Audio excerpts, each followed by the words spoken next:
దళిత కార్యకర్త salmon హత్యపై YCP భగ్గుమంటోంది. DGP office ముందు ఆందోళన చేపట్టింది.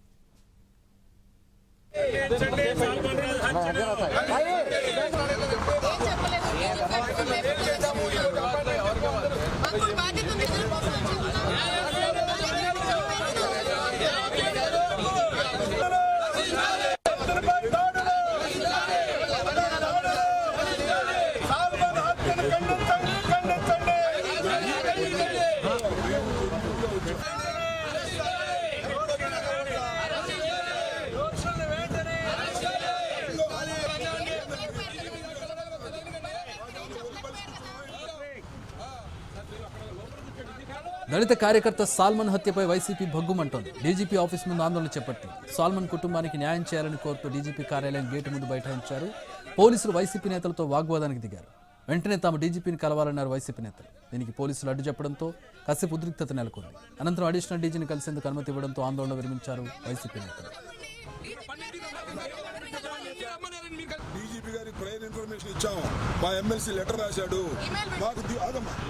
సాల్మన్ హత్యపై పోలీసులు సరిగ్గా స్పందించలేదన్నారు మాజీ మంత్రి అంబటి రాంబాబు. తిరిగి అతనిపైన కేసు పెట్టారని తెలిపారు.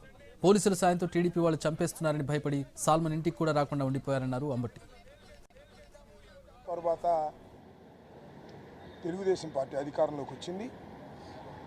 ఆ ఊర్లోకి వెళితే పోలీసుల సహాయంతో తెలుగుదేశం వాళ్ళు చంపేస్తారని భయపడి ఊరు బయట బ్రతుకుతున్న సాల్మన్ భార్యకు సుస్థి చేయడంతో అనివార్యంగా ఊళ్ళోకి రావాల్సి వచ్చింది. ఆయన ఊహించినట్టుగానే ఆయన్ని కొట్టి అతి దారుణంగా చంపారు. దీనిలో పోలీసులు ముద్దాయిలకు సహకరించినటువంటి పరిస్థితి కనిపిస్తూ ఉన్నది. ఎందుకంటే 10వ తారీఖున ఆయన మీద దాడి జరిగితే అదే రోజున ఆయన తమ్ముడు సోదరుడు ఫోన్ చేసి చెప్తే పోలీసు రియాక్ట్ కాలేదు. 11వ తారీఖున భార్య వెళ్ళి కంప్లైంట్ ఇచ్చినా రిజిస్టర్ చేయలేదు.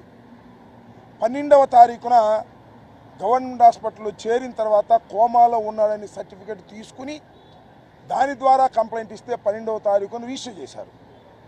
కోమాలో ఉన్న పేషెంటు అని డాక్టర్ సర్టిఫికేట్ చేసిన దాన్ని కూడా చూసుకొని 324 చేశారు. చూశారు కదా చిత్రం ఏంటో. ఖచ్చితంగా అటెంప్ట్ టు మర్డర్ చేయాల్సింది 324 చేశారు.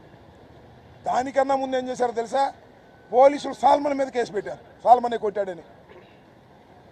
ఇలా పోలీసులు ఈ వైఖరి వల్ల అక్కడ అన్యాయంగా సాల్మన్ మరణించాడు.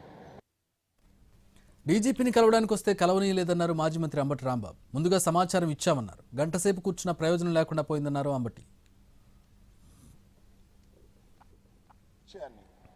పోలీసులు నిర్లక్ష్యమైనటువంటి విధానాన్ని డీజీపీ గారి యోధాన్ని వచ్చాం, ముందుగా ఇంటిమేట్ చేసి వచ్చాం. అప్పిరెడ్డి గారు లెటర్ రాశారు, మెయిల్ ఇచ్చారు, మేము వాళ్ళు 11 గంటలకు వస్తామని. సమాధానం లేదు. 4 మంత్రులు, మాజీ ఎమ్మెల్సీలు, ప్రస్తుత ఎమ్మెల్సీలు, మాజీ ఎమ్మెల్యేలు అందరం వచ్చాం. చాలాసేపు అక్కడ కూర్చున్నాం, సమాధానం లేదు. నేను ఒకటే అడిగాను. అక్కడ సిఐ గారు ఉంటే, అయ్యా డీజీపీ గారిని అడగండి, డీజీపీ గారు మా దగ్గర తీసుకుంటారా, రేపటి నుంచి తీసుకోమనండి, లేదంటే డీజీపీ గారు ఫలానా వారికి ఇచ్చామంటే వెళ్తాం. దానికి సమాధానం లేదు. గంట సేపు కూర్చున్నాం, బయటకు వచ్చాం. ఏం చేయాలో అర్థం కాదా.